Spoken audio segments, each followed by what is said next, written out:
Good afternoon, people. Welcome to another exciting episode of W.G.N Podcast by Steven Lavasser. You already know the deal. Let's get it. Let's do this, and let's see how this go. It's my second podcast. I don't know. I must stop saying that after a while, but I don't know. Let's just keep going. Let's see how this go, man. Eventually, I'm gonna be able to start sending out some invitations. I want some people to come on and talk about some sports and talk about betting and talk about everything possible, different ideas and how they think about games and what's going on in the league and football, basketball, baseball.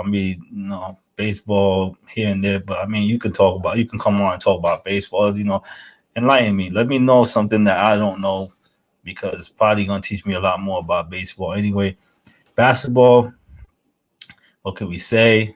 It's just another day. Yesterday, I took the 7.5. Mind you, I was sweating the whole time. I was like, man, it was crazy. It was a very good game. If you missed that game, it was a very good game. More defensive wise, I can't believe myself that I kind of looked at some of the numbers from yesterday and the way that it was portrayed, and then I seen what they was talking about where when Bam Adebayo, if you really look at the first game, Bam Adebayo played, they went under. The second game, he was injured, and they went over. And in the third game, it was another under game. And I was like, I think he got injured in the second game. First game, it was an under anyway, but he played still. And in the second game, he played and it went over. And in the third game that he didn't play, it went under. And then this game went under again. And the life of a better, right? I kind of feel your pain if you took the over, just like feeling like an asshole. But I kind of noticed that the same situation. If Bam Adebayo plays, they run a slower tempo, and they don't shoot as much as when he didn't play. Because when he didn't play, they was shooting lights out. It was everything, and I kind of noticed that. So I think the next spread is probably going to be the same thing, 217. I think they dropped it to 217 now. So mind you, that's probably going to go with the under on that one. And since I know he's going to play, more likely he's going to go as a more defensive game because Miami plays defense, and they play some good defense. And even at that 7.5, I was like, wow, like it got tight, and it got tight. And I actually thought to myself, like, wow, good pick. I'm going to put this on the podcast tomorrow and be like, I made a good pick. And I was like, no, hero, you are not going to make this three and kill the spread. And it happened that way. He made the three and killed the spread because they was winning by 9. They was winning by 9, and all they had to do was 10 seconds left. And I know the people that actually took the Lakers with the 7.5 was all excited and was all saying to themselves like, oh man, I got this. Easy money and Lakers and blah blah blah. And I hear you. The better bet was the Miami Heat was probably the better bet because up front with you, they have been covering it. Plus 7.5 is scary for the Lakers. Like, if you don't understand what I'm saying, it is a scary thing for the Lakers to give them 7.5 points. Like 5-6 points to cover, you can play with that. Even that first one I first told you, that 4.5 in the first game, that was playable. That was easy. That was good money. But to give them 7.5, it was scary. And they lost the cover, but this is the Lakers, so I was not really surprised. When Hero hit the basket in the last second, I was just like, so I just shook my head and went to bed. And was just like, wow, like really, really the whole time. Like I'm talking about from the first quarter to the second quarter to the third quarter, Miami was like, man, they was all on top of them boys, man. Them goons, just like Kendrick Perkins, I think he always says that. Them goons from Miami, them goons came out. They had a lot of locked doors in LA for that. But they came out. And I promise you they deserve to win. But things don't happen that way and people lose. So they ended up losing. Which I mean, I'm not surprised. I mean, up front with you, the series is gonna go 4-1. I can't see Miami winning another game because maybe I just don't have that much faith. I'm still upset that Boston didn't go there, and I thought Boston was gonna get there. And I mean, Boston just played themselves, but it is what it is. But in the end of the day, to all my Miami fans out there, I know you guys is probably listening. If you guys are listening, whoever's listening, and as a Miami fan, I feel your pain. You guys should have had that win, but you guys lost. You know, y'all get him next time, right? You know, you're gonna try even harder, right? I don't know. I can't see the last game. We talking about game 5 here. Game 5. You put LeBron James in a game 5 situation. You think they haven't seen these situations happen when they went against Denver? You think they haven't seen this when they was going against the Rockets? You think they haven't seen this when they was going against whoever else they was going against in that whole bubble situation? They are gonna come out and they are gonna play a solid game. 7.5 might get dropped down, but if it doesn't and it gets picked up to 8, I'm gonna swing to Miami's way. I like them. I like them with the cover. I just think they're gonna come out. And they're gonna try a lot harder. They're gonna definitely give us some effort. And them boys from Dade County, them boys are gonna come out and play. But I don't know if they're gonna play hard enough to honestly beat them Lakers because they had that game. Like throughout the whole situation, I thought they had the game, and I honestly didn't believe that. Like in the last couple seconds, that they was going to be losing by 9 points, especially the way that they came out in the beginning, the second quarter, halftime. I think it was tied up. I think it was like 52-52, but to them to have that situation happen, to give up a lead in the closing minutes, and mind you, it was 9 points. Now most people will probably be like, "Oh man, Lakers was shot covered. They're gonna boom. Next time they come out, they're gonna blow them out. Blah blah blah." This is betting, dog. The spread is different than the regular game itself. The spread is different. It's just different. Sometimes you can honestly know who's gonna win by just looking at the spread.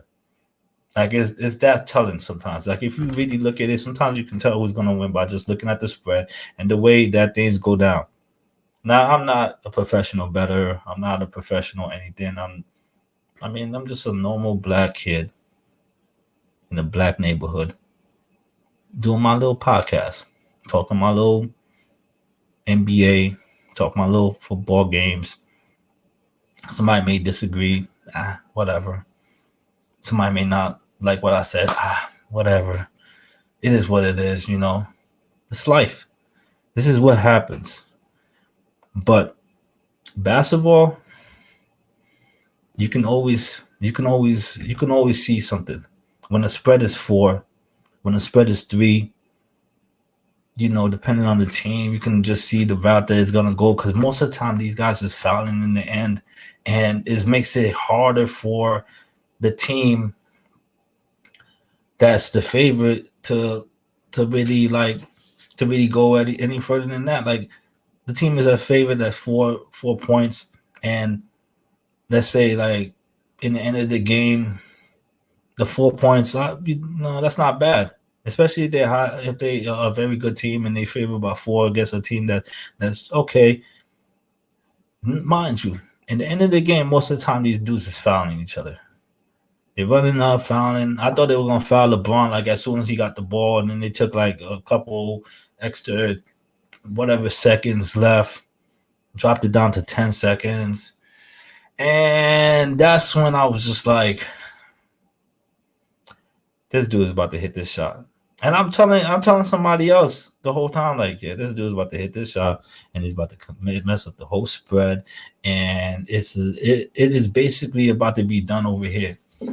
And mind you, like watching the game, I was probably thinking to myself, like, man, I should have went with Miami on this spread. Well, I mean, things happen. People lose. So I was just like, wow, just watching the whole game. It was a very good game. I mean, if you ain't been watching the finals, if you ain't been watching the playoffs, I mean, you probably got something important to do. You probably got whatever you want to consider yourself doing. Probably working, probably out jogging, probably out doing whatever. But if you've been watching the finals and you've been watching the playoffs, then you can honestly say to yourself, it hasn't been a bad playoff system. It hasn't been bad. I think they need to redo a lot of stuff with the playoffs because I hate when they put these bum teams from the East or some bum teams in the West. And I think the playoffs should be the best teams out of the best teams. Point blank, period. The best teams versus the best teams. Best records versus the best records. I don't care if it comes from the East. I don't care if it comes from the West. Not Magics who have 40, 50 wins and 60 losses or whatever the situation is. Not them. I mean, Magic is all right, but like, can't even really say all right. They could be better. They could be way better. I just think they're missing a lot of pieces on that end. But that was a good game. And the next game is going to be even better. And Miami's going to come out there and play some defense. And they're gonna try hard because nobody wants to go home. Nobody wants to go home. Jimmy Butler been balling. I think he had 20 points he had 20 points, but regardless of not, he been balling. I mean, ever since Dragic went down, and Kendrick Nunn, I think he's coming off the bench now, which I don't know. I don't really understand that part, but he hasn't been playing well, which, you don't need Magic to realize that part. But he hasn't been playing well. And I don't know. They tried. Bam Adebayo, he did all right. I mean, I don't expect much coming from an injury, especially the situation that he was coming from. I didn't really expect much. I like Kenny Olynyk in the beginning. I didn't understand why they just didn't run with him and then just ease Bam Adebayo in. But everybody would be like, "Oh man, you have to put him in. He has to get game time and he has to play." And I'm just like, like the Lakers actually have his size. Like, you don't really see that. Like, I could understand if it's different, but they actually have his size. They actually have players that can actually bang with Adebayo. Adebayo, I think, is going to be even better next year if he develops more of a jump shot, mid-range shot, three-pointer. Everybody's working on the three-pointer, but develop a mid-range shot.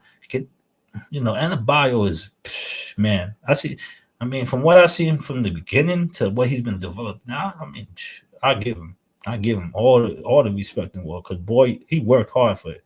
And he been balling, and he was balling before, and now he's balling still. And I mean, I don't know. It could have been a better performance against the Lakers, but I mean, I didn't really expect him to even if you play DraftKings or FanDuel or whatever. I'm talking about fantasy basketball wise. I don't think you was gonna put Adebayo in your lineup anyway, because he was not gonna. To me, he was not gonna have that performance that you was gonna really expect from him, especially at his price range. So, you live and learn. If you did have him, I mean, I honestly didn't, but I mean, I thought to myself they should have really performed a little bit more with Kelly Olynyk, because, like I said, he could space them out. He could shoot threes. He's. I'm not saying this to, like, don't get it real twisted with what I'm trying to say. Like, I don't think he deserves to start over Bam Adebayo. But if you have a dude coming from an injury, the first game he didn't really play that well against them. Second game, he got injured. The second game he was injured or whatever. Third game he was injured. Whatever the situation is, he didn't really. He matches. They match his size. Anthony Davis can match his size. LeBron can match his size. Then they got Marcus. They got the twin brothers, man. Marcus, whichever one. Markeith. He can match his size. They have players. So Iguodala, he's been balling. He played well, and I mean, he was playing well with the Warriors. So I mean, I see why Miami decided to pick him up, because that was a very good pick, and he's been playing good, man. But like I said, I think the series is over on the next one. I mean, I give them. I thought it was going to be 4-1 anyway. Somehow, some way, Miami was going to get one victory out of it. Like, I didn't see it was going to be a clean sweep. Like you bugging if you really thought it was going to be a clean sweep. But, like I said, some people don't understand basketball. You're not going to get a clean sweep like that, especially with, not everybody's going to get, nobody wants to get swept. Too much respect out of that. Too much respect. You have to have, if you get swept, it's because your team just didn't have the respect that they needed. And nobody wants to get swept. So, let's say, like I said, good series, good win. I don't know. Should I cover that? But it is what it is, man. I mean, I think the spread was like 7.5 anyway. So, mind you, I'm gonna keep that in a mental note, and just say to myself, I'm gonna stay away from them with the next game, because I don't know. I don't really like the Lakers when it comes to covering spreads. Half the time, they more likely trying to win. If you just had them as a money line, straight up bet, congratulations, because you and like probably 90% of America probably had them on if they were smart enough, with that just money line, the straight bet, instead of dealing with the whole situation at hand. And I'll go with the under on the next one. I mean, let's see how I do. But let's go to the next one. And the next topic is the Tampa Bay Buccaneers and the Chicago Bears. Chicago is bums. Chicago is bums. I don't know. They are going to be looking for a quarterback soon. Nick Foles. Maybe I was listening to something that he, as a starter, is not that good, but as just coming off the bench and doing miracle plays, he's a lot better. Boom, boom, boom. And I mean, they 2-2 against the spread, equal wise. But the one thing that you will notice that is a big difference is that Tampa Bay has versed people against that has better records against the spread. So I'm gonna take Tampa Bay with a 3.5, which I'm like, shit. I'm taking that. TD Tom Brady, TB Tom Brady. I mean, I said TD. TB Tom Brady. That whole Buccaneers offense, I think they're gonna get back in sync. I think they're gonna. I mean, you seen that game with Justin Herbert? Boy, the Chargers is happy. They got their quarterback, and I mean, whoever punctured Tyrod Taylor's lungs, or whatever, by accident, whatever the situation was, I mean, at least you see what Herbert's doing. Now I'm just waiting to see what Tua does, because I'm like, Miami, like, I know you guys is playing Fitzpatrick and y'all want, and I like Fitzpatrick and y'all want Fitzpatrick to. It's the bridge quarterback, man. Throw this dude out there and see what happens. See how he plays. See how he generates. See what we can do. Because I mean, what do you expect him to do? You just expect him to sit on the bench the whole time?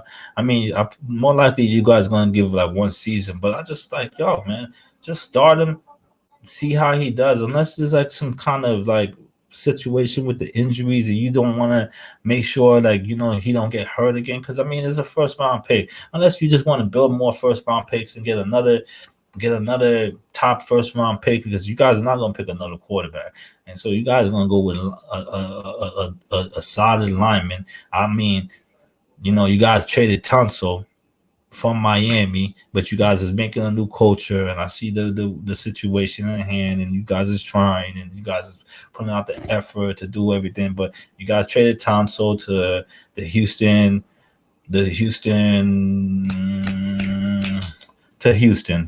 Texans. They traded Tunsil to Houston Texans, and you guys finally did the right thing and fired Bill O'Brien because come on. If I have to tell you the reason why you guys should have been fired, Bill O'Brien, as a heartbreak, because come on, man, you traded Hopkins for Derek Johnson or whatever. You traded Hopkins for Johnson. Like, dog, you traded one of the best wide receivers for a running back that you guys did not even use. This is what happens when you become the general manager and you are the head of the snake at the coaching position. And now it's like you want to run the offense, you want to run defense, but I mean, they finally did to themselves. They got rid of him, and I mean, I never want to see nobody get fired or lose their job. That's not what we preach around here. Be positive, keep it positive, and do positive things because good things could happen. But man, once you traded Hopkins, man, they was looking for your burial site a long time ago. It was like a given. It's like you signed, sealed, and delivered your own fate, and I just didn't understand that at all. But trades happen. So if you've seen them Browns, the Cowboys suck. The defense sucked, really. The offense, at least they were trying. I mean, Dak is trying. CD Lamb, I give him a thumbs up. Like, boy balling, man. And I think he's going to take Amari Cooper's spot as a top receiver because, I mean, Amari's still going to do his thing. But, I mean, now you got Gallup, Amari Cooper, and you got CD Lamb. I wouldn't be surprised. If a trade happened. I mean, before the deadline. Why not? You can trade Gallup and see what you can get for him. Why not? Your defense is horrible. You're not signing Earl Thomas. I mean, I don't know why not, but my God, man. So another thing I was looking at, I was watching this weekend. That was kind of discouraging. Was that the Viking safety Harrison, and he got ejected out of the game for a tackle for targeting. I mean, I think the NFL needed to redo that whole situation with the targeting because, man, it's like, come on. Like, some of the such situations is like, come on, man. First time, come on, man. It's not like the dude's just running around and he hitting left and right and doing the same thing, like 2 penalties. First time. But it's the NFL. So we'll see what happens. Like I said, man, Tampa Bay, Tom Brady. I'm not, I'm a Patriots fan. So, I was riding with TB12 for a long time. I'm riding with him since the Tuck Rule. Honestly, man, I remember watching that as a kid, and I can't lie to you. I thought it was a fumble. Like, I'm a realistic football fan. Like, yeah, I might have my teams here and there, but I'm a realistic football fan. Like, what's fair is fair. I mean, he did fumble the ball, but well, what can you say? I also think, sure, the Seahawks got. I mean, probably me and a couple other people, or a lot of people, probably think the Seahawks got a little too cute when they shot gave Marshawn Lynch that ball and ran into the end zone. Because just because I'm a Patriots fan doesn't mean that I don't understand football. They shot ran into the end zone. You have a beast in the backfield. You just do him a pass, and then you guys did some miracle plays, and Russell is smoking and doing all this other, and you throw a pass in the goal line, mind you. Like, come on, man. You do better, man. But I don't know.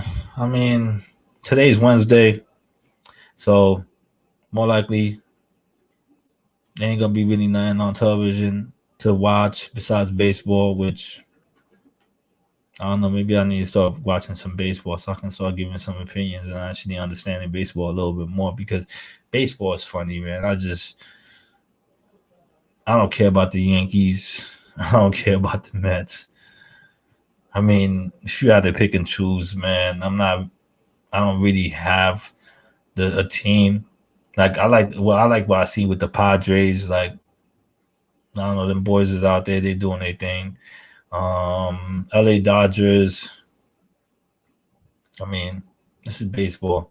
So LA Dodgers they've been doing their thing, especially with Mookie Betts, which is a monster. The Angels, I don't know what they really doing, but I mean, you gave Trout a monster contract like that, and man, I have yet to see them go to the playoffs, which I'm just like, it's just a waste, man. You waste people talent, you waste their ability to actually win a ring. I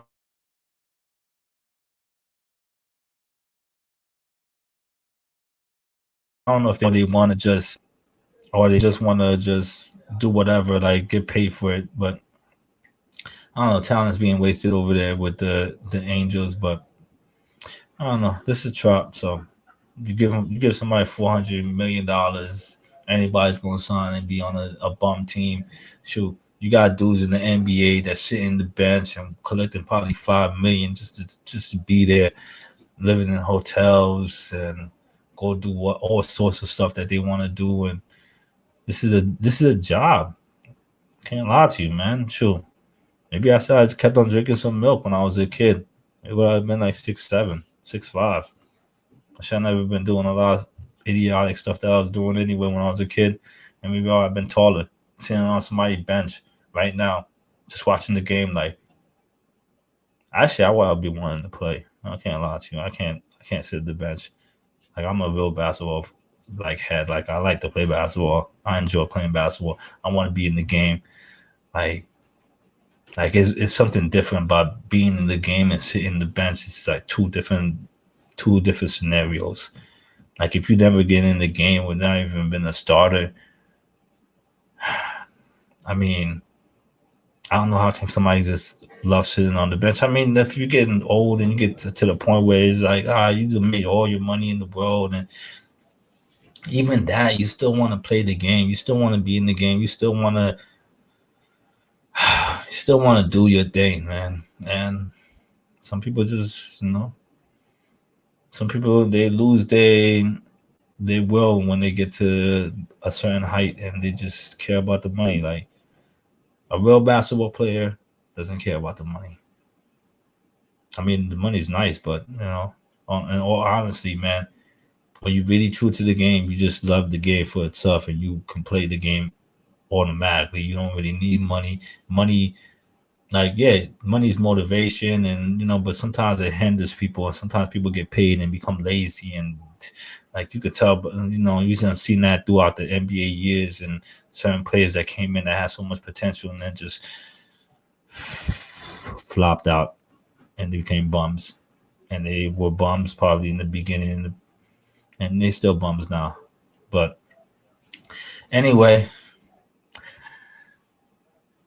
I don't know. Good podcast. Hopefully, I'm gonna learn how to do this a little bit more, so I can start sending out some invites. I mean, I would love to have people come in this and chat, kick it up, man. Let me hear something. Tell me something I ain't never known before. Enlighten me. No, give me some knowledge. I mean, it's always good to keep learning, keep doing your thing, keep progressing, keep it positive. A lot of bad things out there. Gotta keep your head above water, man. It's scary out there, but it is what it is. Anyway, this is W.G.N Podcast. Eventually, I'll probably gonna end up changing the name because I see that somebody else has that kind of name on YouTube, and I don't want to get into no situations. But for now, this is W.G.N Podcast, and I'll see you guys later, man. Peace.